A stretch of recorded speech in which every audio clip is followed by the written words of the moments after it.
This video contains audio content only. There are no visual elements or images accompanying the audio. If you're expecting to see video footage, please note that this is an intentional audio-only presentation. We recommend listening to this content rather than watching the screen. Thank you for your understanding and enjoy the audio. Welcome. Ever heard of Salic law? This ancient legal code, born from the customs of the early Franks, had a surprising impact on European history, shaping inheritance, royal succession, and even sparking wars. In this easy-to-understand exploration, we'll unravel the mysteries of Salic law, from its origins in the mists of time to its lasting legacy. Get ready to discover how a law about ancestral land became a powerful tool in the struggle for power, influencing the destinies of kingdoms and the lives of ordinary people. Chapter 1. The Whispers of the Salian Franks. The mists of time shroud the 5th century AD, a world where the once mighty Roman Empire lay shattered, its fragments scattered across the landscape. From these ruins, new powers emerged, their voices rising above the echoes of the past. Among them were the Franks, a Germanic confederation whose story is interwoven with the whispers of ancient laws, the Salic law. Imagine a world without written records, where law resided not in dusty tomes but in the minds of men. This was the world of the early Franks, where designated elders, the keepers of ancient wisdom, held the keys to justice. These revered figures, chosen for their impeccable memory and deep understanding of customary practices, were the living embodiment of the law. Their pronouncements, delivered with the weight of tradition, settled disputes, guided daily life, and maintained the delicate balance of Frankish society. Imagine a dispute over grazing land between two families. The elders, summoned to the scene, would listen intently to both sides, their minds sifting through generations of precedent. Their verdict, a blend of established custom and nuanced judgment, wasn't merely a legal decision, it was a reaffirmation of the community's shared values, a thread connecting the present to the wisdom of the ancestors. As the Franks expanded their influence, a leader emerged who would forever alter their destiny. King Clovis I Clovis, a warrior king with a vision of a unified Frankish kingdom, understood that oral tradition, while powerful, had its limitations.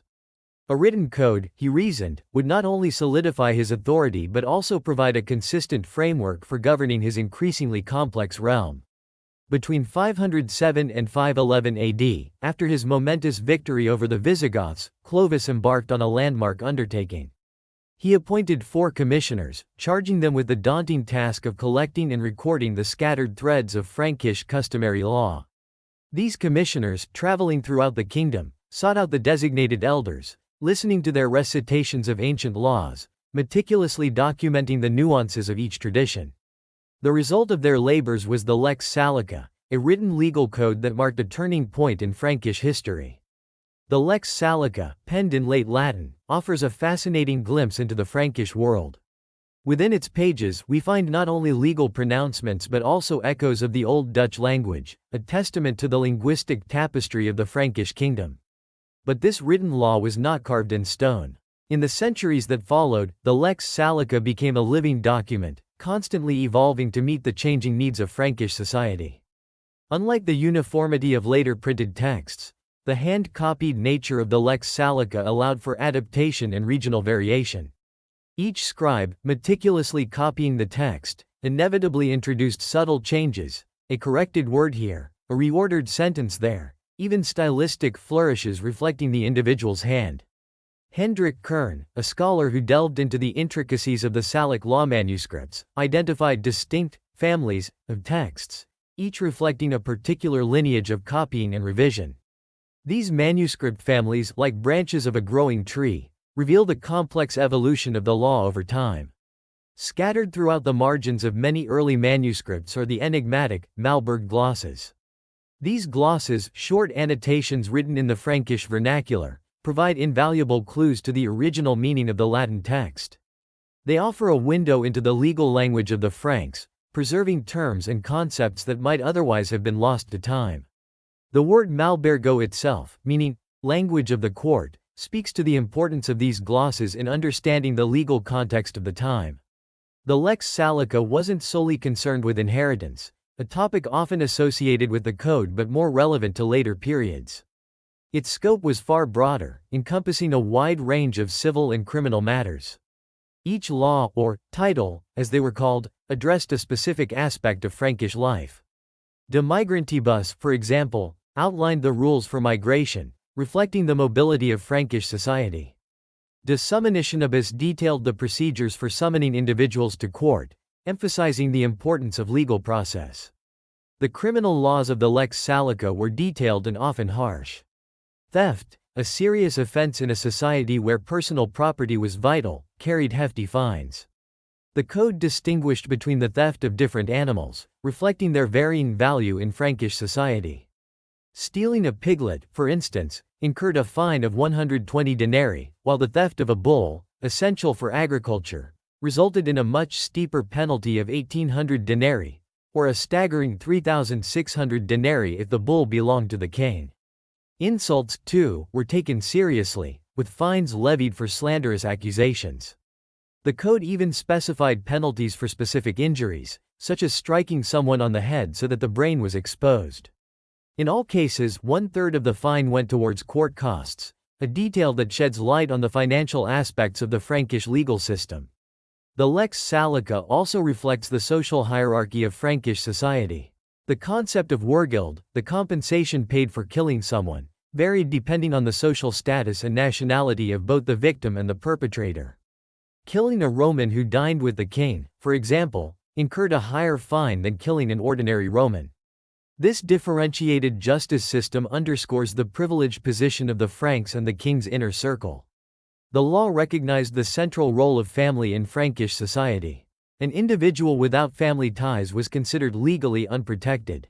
The code outlined the rights and responsibilities of family members, including the equal division of inherited land among sons, a practice distinct from the later system of primogeniture.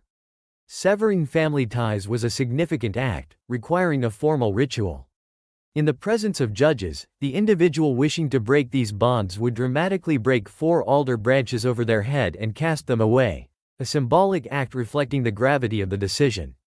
Magic, a potent force in the Frankish worldview, was also addressed in the Lex Salica. Practicing harmful magic, such as giving someone herbs to cause their death, could result in a severe penalty of 200 shillings or even death by fire. The code also dealt with accusations of witchcraft, reflecting the fear and suspicion surrounding such practices. The language of the Lex Salica itself is a testament to the cultural crossroads of the Frankish kingdom. While primarily written in late Latin, the language of Roman administration, the code incorporates elements of Old Dutch, the language of the Salian Franks. The Malberg glosses, of course, provide the most direct evidence of this linguistic blending. One particularly significant phrase, preserved in Old Dutch, is maltho te afriolito, which translates to, "I tell you, I am setting you free, freedman."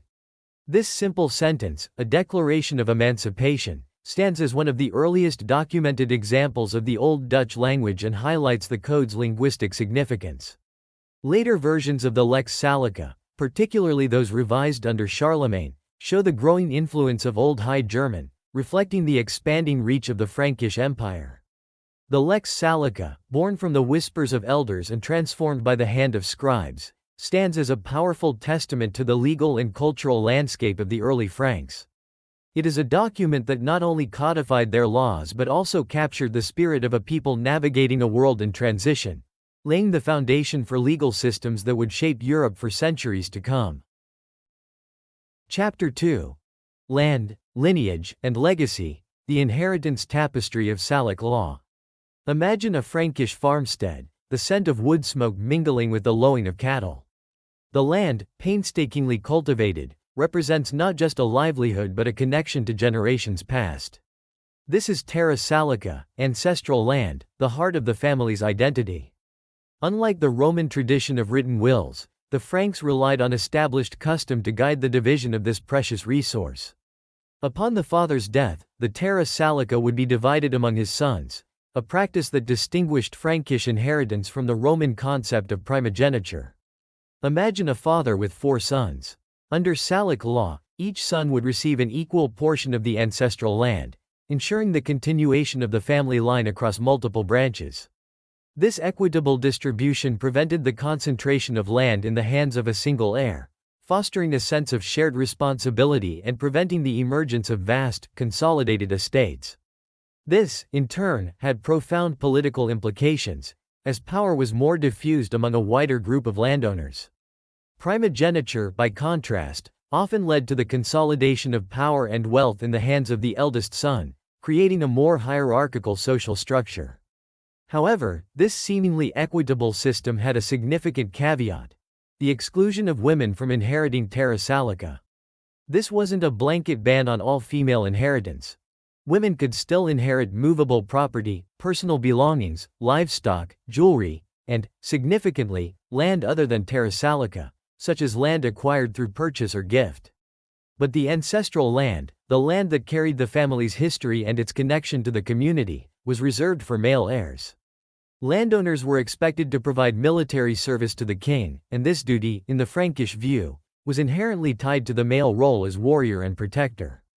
Women, while not warriors themselves, were still valued members of society, playing essential roles in managing households, raising families, and contributing to the economic well-being of the community. Their exclusion from inheriting terra salica reflected the social and military realities of the time, not necessarily a judgment on their inherent worth. The amendment introduced by King Chilperic I around 570 AD added a layer of complexity to this system. This amendment allowed daughters to inherit terra salica in the absence of sons. Imagine a family with only daughters. Under Chilperic's amendment, these daughters could now inherit the ancestral land, preventing it from passing to more distant male relatives. This change had significant implications for Frankish society. It provided a degree of protection for families without sons, ensuring their continued connection to their ancestral land. It also opened up the possibility for women to wield greater economic and social influence, particularly in families where there were no male heirs. This amendment also laid the groundwork for later developments in inheritance law, such as the concept of semi-salic succession. Under semi-salic law, male heirs were still preferred, but in their absence, the closest female relative could inherit. This system, while still prioritizing male inheritance, provided a mechanism for women to inherit under certain circumstances, reflecting a gradual shift in societal attitudes towards female land ownership. The principles of agnatic succession, woven into the fabric of Salic law, had a profound impact on the development of inheritance practices and power structures across Europe. Agnatic succession, in its simplest form, means inheritance through the male line. This principle, embodied in the exclusion of women from inheriting terra salica, would shape the course of royal dynasties, fuel succession disputes, and influence the development of feudalism. Within agnatic succession, there were different systems for determining the specific heir. Agnatic seniority, the oldest system, favored the eldest male relative, regardless of his direct lineage to the deceased. Imagine a king dying without sons but with a younger brother and an older nephew. Under agnatic seniority, the older nephew, being the eldest male relative, would inherit the throne. Agnatic primogeniture, which emerged later, prioritized the eldest son, and in his absence, the next eldest son, and so on. This system provided a clearer line of succession, reducing the potential for disputes. Imagine a king with two sons. Under agnatic primogeniture, the eldest son would be the undisputed heir, regardless of the age or status of any other male relatives. These concepts, rooted in the Salic law, spread beyond the Frankish kingdom, influencing the development of inheritance laws in other Germanic tribes and eventually shaping the legal landscape of medieval Europe. The exclusion of women from inheriting key properties, for instance, became a defining feature of many feudal systems, reinforcing the patriarchal structure of society. The emphasis on male lineage in succession laws also contributed to the rise of powerful dynasties, as inheritance became tightly controlled within specific families. To illustrate the impact of Salic law on individual lives, let's imagine two scenarios. In the first, a Frankish farmer dies, leaving behind 4 sons. His terra salica, consisting of fields, pastures, and a farmstead, is divided equally among them. While each son receives a portion of the land, the division may not be entirely equal in terms of value. One son may receive the fertile fields closest to the river, while another inherits the more distant, less productive pastures. This unequal distribution, while adhering to the principle of equal division, could lead to resentment and disputes among the brothers, highlighting the potential for conflict even within a system designed for fairness. In the second scenario, a Frankish nobleman dies, leaving behind a daughter and a younger brother. The nobleman's terra salica, a fortified manor with extensive lands, cannot be inherited by his daughter. Instead, it passes to his younger brother, leaving the daughter with only her movable inheritance, her mother's jewelry, perhaps, and a few personal belongings. She is left without the land that represented her family's status and history, a stark reminder of the limitations placed upon women by Salic law. This exclusion could have profound consequences for her future, limiting her marriage prospects and her social standing. The Salic law, therefore, was not a static, monolithic code but a dynamic, evolving system of laws that profoundly shaped the social, political, and economic landscape of the Frankish kingdom. Its principles of inheritance, particularly the exclusion of women from inheriting terra salica and the emphasis on agnatic succession, had a lasting impact, influencing the development of legal systems and power structures across Europe for centuries to come. These principles, while rooted in the specific context of the early Frankish kingdom, would become intertwined with the broader story of European history, shaping the destinies of kings and commoners alike. Chapter 3. A Throne Denied, From Farmstead to Kingdom. The whispers of the Salian Franks, initially concerned with stolen pigs and local feuds, unexpectedly echoed in the hallowed halls of royal succession. The Salic law, a collection of Frankish customs codified under Clovis I between 507 and 511 AD, primarily addressed practical matters like theft, injury, and inheritance of terra salica, ancestral land. Yet, this seemingly mundane legal code would become a powerful tool in the struggle for European thrones, its principles of male inheritance reinterpreted and wielded to justify the exclusion of women from royal power. Its inheritance clause, found in Title 59, simply stated that, of Salic land no portion of the inheritance shall come to a woman, but the whole inheritance of the land shall come to the male sex. Women could inherit movable property and even other types of land, but terra salica, the ancestral land tied to family identity and social standing, was reserved for male heirs. This seemingly straightforward principle, however, became a source of contention as the Frankish kingdom evolved. The early Franks, still rooted in their Germanic tribal traditions, practiced a form of agnatic succession known as agnatic seniority. Upon the death of a king without a son, the throne would pass to the oldest male relative, regardless of his direct lineage. Imagine a king dying, leaving behind a younger brother and an older nephew. Under agnatic seniority, the nephew, being the oldest male, would inherit, even though the brother was closer in kinship. This system, while ensuring male inheritance, could lead to unpredictable outcomes and potential power struggles within the royal family. This practice is evident in the history of the early Merovingian kings, Clovis's successors, who frequently divided the kingdom amongst their sons, leading to fragmentation and internal conflict. The Salic law, in its original application, supported this practice, as it emphasized the equal division of terra salica among sons. It's important to remember that for the early Franks, kingship was closely tied to land ownership. The king wasn't merely a political leader, he was also a significant landowner, and the division of the kingdom mirrored the division of ancestral land among heirs. A shift occurred with the rise of the Carolingian dynasty in the 8th century. Seeking greater stability and a more centralized form of rule, they adopted the principle of primogeniture, where the eldest son inherited the entire kingdom. This practice aligned more closely with emerging feudal structures, where land and power were increasingly concentrated in the hands of a single heir. However, the underlying principle of male inheritance, rooted in the Salic law, remained. Primogeniture simply streamlined the process, providing a clearer line of succession while still excluding women. The transition from agnatic seniority to primogeniture, while significant, didn't fully resolve the issue of female inheritance. The amendment to the Salic law by Chilperic I around 570 AD, allowing daughters to inherit terra salica in the absence of sons, introduced a new element into the equation.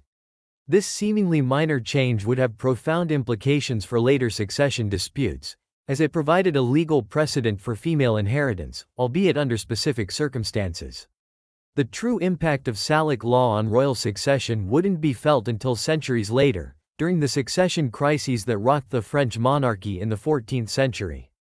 In 1316, King Louis X died, leaving a pregnant wife and a young daughter, Joan. His brother, Philip, became regent, anticipating the birth of a male heir. When the queen gave birth to a son, John I, the succession seemed secured, but the infant king died just 5 days later. This sudden death plunged the kingdom into a crisis. Joan, Louis X's daughter, was the closest living heir, but Philip, backed by an assembly of nobles and prelates, claimed the throne for himself. While the Salic law wasn't explicitly cited at this time, the ingrained principle of male inheritance, reinforced by centuries of custom, worked in Philip's favor. The assembly declared that a woman could not inherit the throne, effectively disinheriting Joan. This decision, driven by political expediency and the desire for a strong, adult ruler, established a precedent that would shape French succession for centuries to come. The crisis repeated itself in 1328 with the death of Charles IV, Philip's brother. Charles also died without a surviving son, leaving only daughters. This time, the claimants were more numerous and the stakes even higher. Isabella of France, Charles's sister and wife of Edward II of England, championed the claim of her son, the future Edward III. However, the French nobles, invoking the precedent set in 1316, again chose a male heir, Philip of Valois, Charles IV's cousin. This decision, while echoing the earlier exclusion of Joan, went a step further. It established the principle of male collaterality, meaning that succession could not pass through a female line. Edward III, though a direct descendant of Philip IV through his mother, was denied the French throne because his claim passed through a female. It was during this dispute that the Salic law, long forgotten, was resurrected. Jean de Montreuil, a royal notary, cited a modified version of the Salic law's inheritance clause in a 1410 treatise defending the Valois claim. He inserted the words, in regno, in the kingdom, into the text, effectively extending the law's original intent regarding land inheritance to encompass royal succession. This strategic reinterpretation, driven by political motivations, solidified the exclusion of women from the French throne and provided a seemingly ancient justification for the Valois dynasty.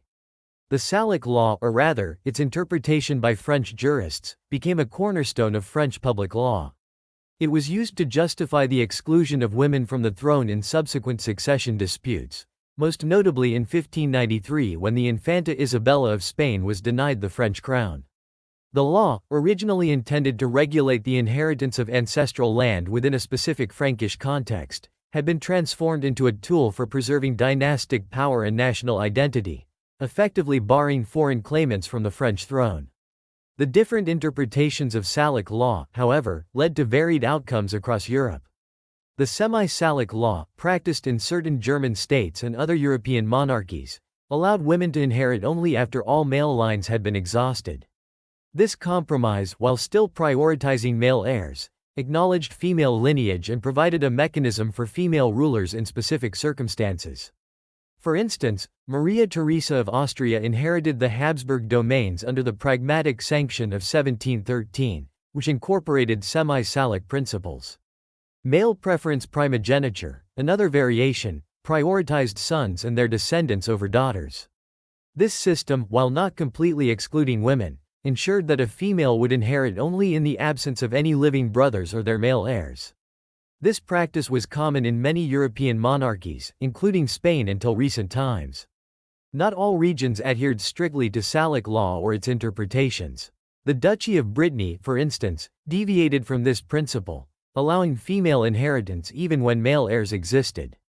Anne of Brittany, whose father, Duke Francis II, died without sons in 1488, inherited the duchy despite the prevailing trend of male preference succession in France. This exception highlights the complex interplay of local customs and broader legal principles in determining inheritance and succession.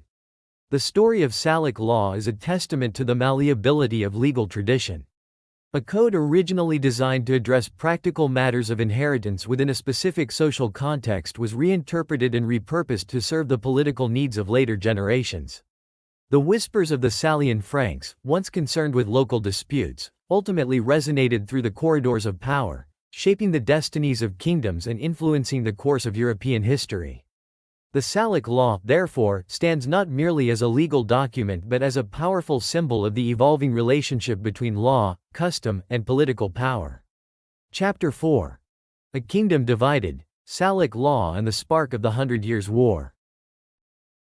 The Salic Law, a collection of Frankish customs codified in the early 6th century, unexpectedly cast a long shadow over the course of European history. Intended to regulate inheritance and maintain social order within a specific Frankish context, its principles, particularly those concerning land inheritance, were reinterpreted and weaponized in the 14th century, becoming the spark that ignited the devastating Hundred Years' War. The year 1328 marked a turning point. The death of Charles IV of France, the last direct Capetian king, without a male heir, plunged the kingdom into a succession crisis. Two prominent figures emerged as claimants: Edward III of England, Charles IV's nephew through his mother Isabella, and Philip of Valois, Charles's cousin. Edward's claim, seemingly stronger due to his closer blood tie to the deceased king, rested on the principle of cognatic primogeniture, inheritance through the eldest child, regardless of gender. This principle, while not explicitly codified in French law at the time, aligned with the broader European trend of inheritance through direct lineage. The French nobility, however, saw Edward's claim as a threat to French sovereignty.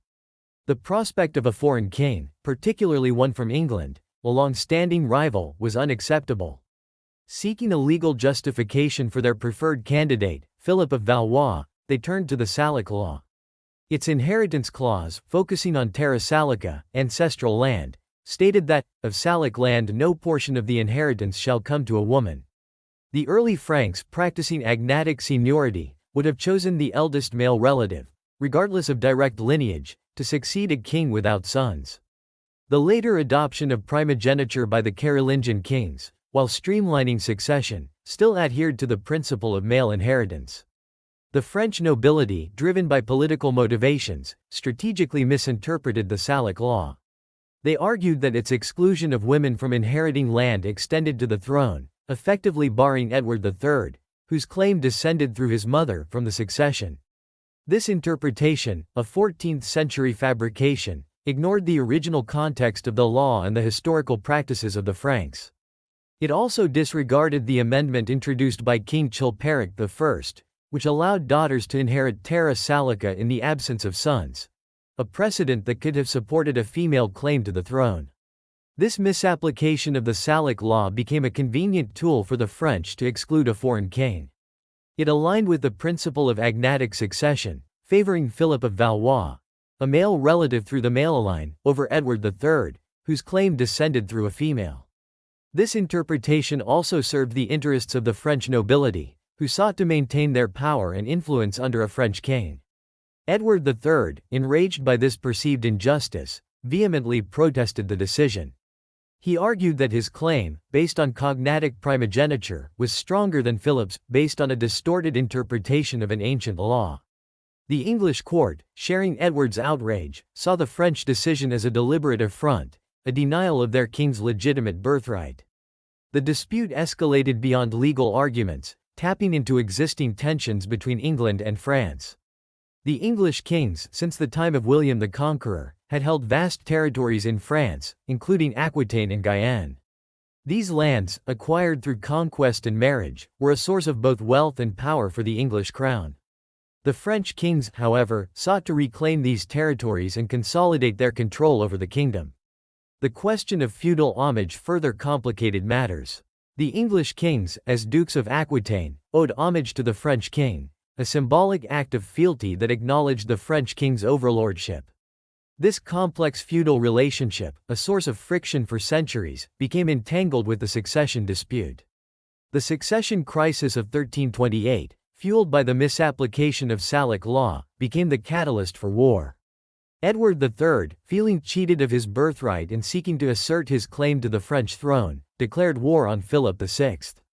This seemingly simple dispute over succession quickly escalated into a century of brutal conflict, known as the 100 Years' War. The war ravaged both England and France. The French countryside, the main battleground, was devastated. Villages were pillaged, crops destroyed, and populations decimated by both war and the accompanying plague. The Black Death, which swept through Europe in the mid-14th century, further compounded the devastation, claiming millions of lives and disrupting social and economic structures. Major battles, like Crécy in 1346 and Poitiers in 1356, resulted in stunning English victories, demonstrating the effectiveness of English longbowmen against French knights. The Battle of Agincourt in 1415 further solidified English dominance, capturing the French king, Charles VI, and leading to the Treaty of Troyes, which recognized Henry V of England as heir to the French throne. The war wasn't solely a series of military campaigns. It also had a profound economic impact. The cost of maintaining armies and waging war strained the resources of both kingdoms. England, despite its military successes, faced increasing financial burdens, while France struggled to recover from the devastation of repeated invasions. The war also shaped the development of national identity in both countries. In France, the emergence of Joan of Arc, a peasant girl who inspired the French to victory at Orléans in 1429, became a powerful symbol of French resistance and national unity. Joan's martyrdom, burned at the stake by the English in 1431, further galvanized French sentiment, contributing to the eventual expulsion of the English from French soil. In England, the war initially fostered a sense of national pride and military glory. However, the eventual loss of French territories, coupled with the economic strain of the war, led to internal conflict and the Wars of the Roses, a dynastic struggle that further weakened the English crown.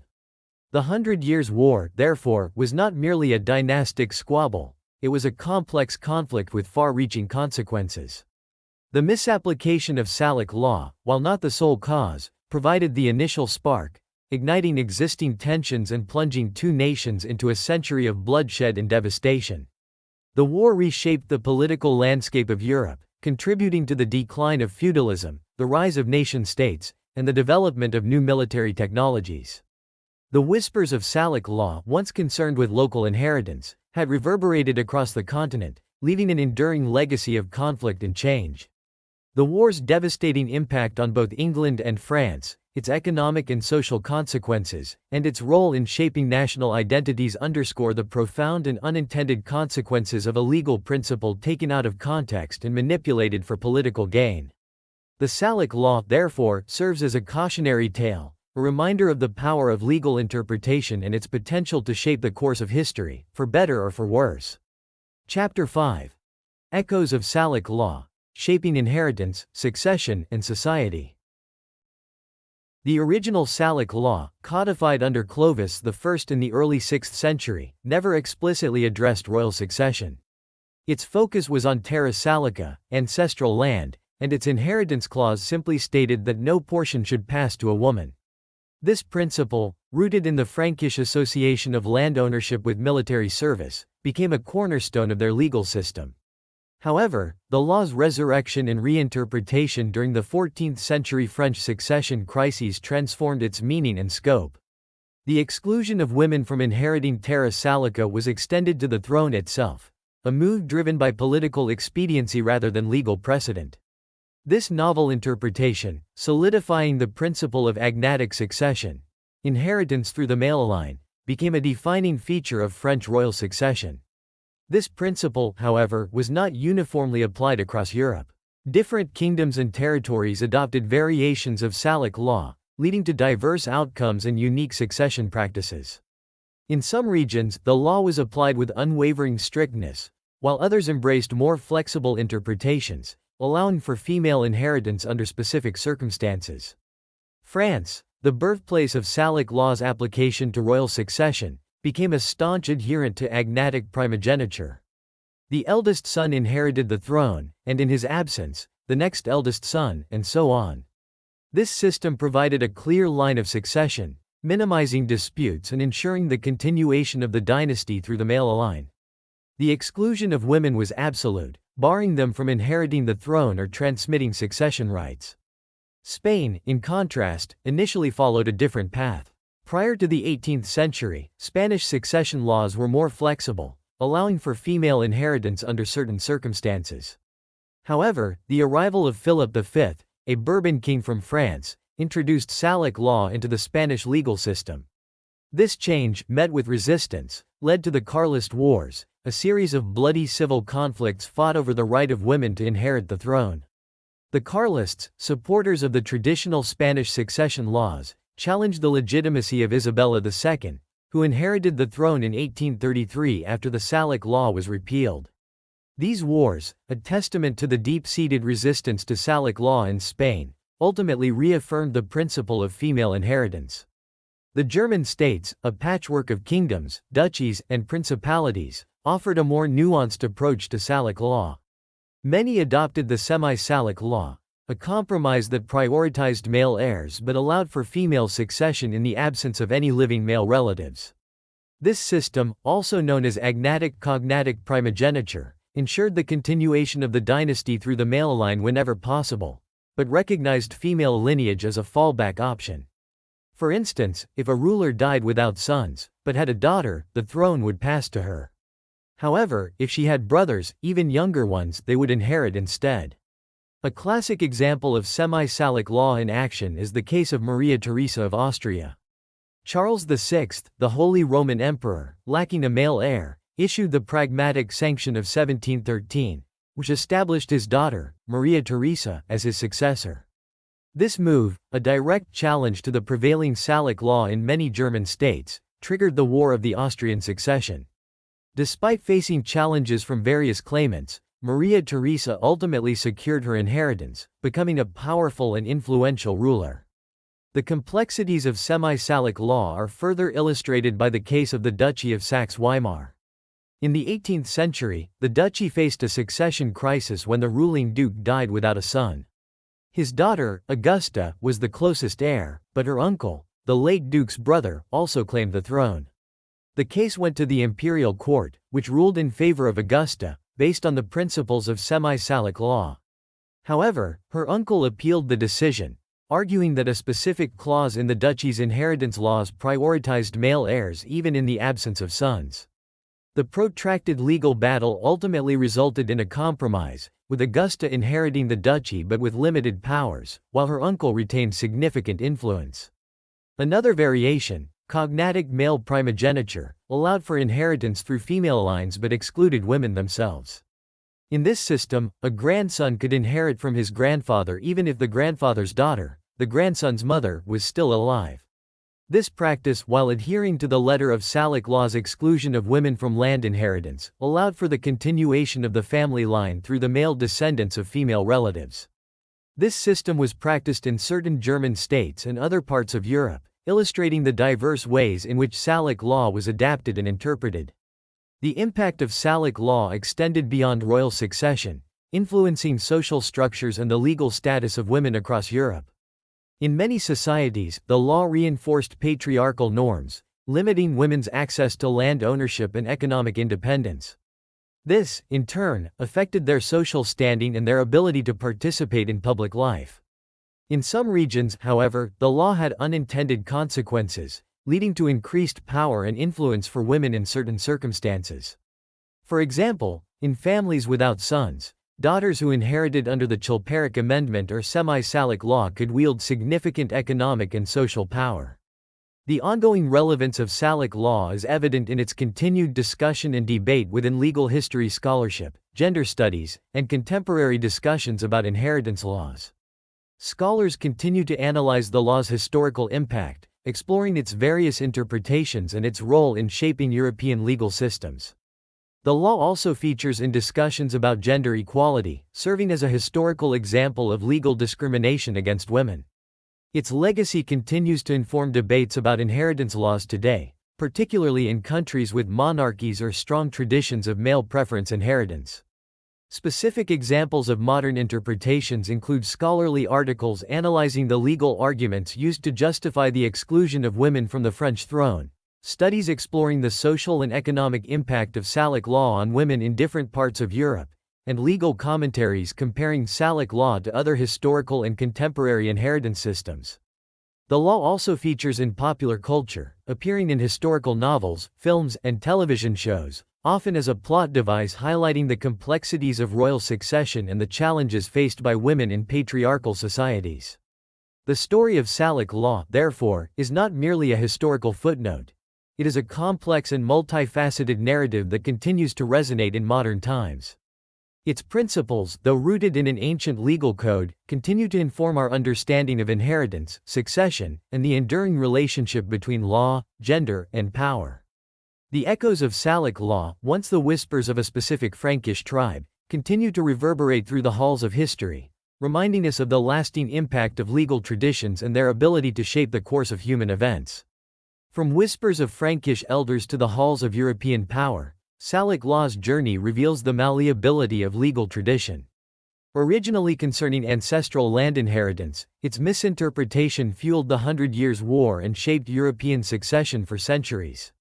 The exclusion of women, though rooted in the Frankish context, resonated across diverse legal systems, sparking debates that continue today. This exploration of Salic law demonstrates how legal principles, reinterpreted over time, can have profound and unintended consequences.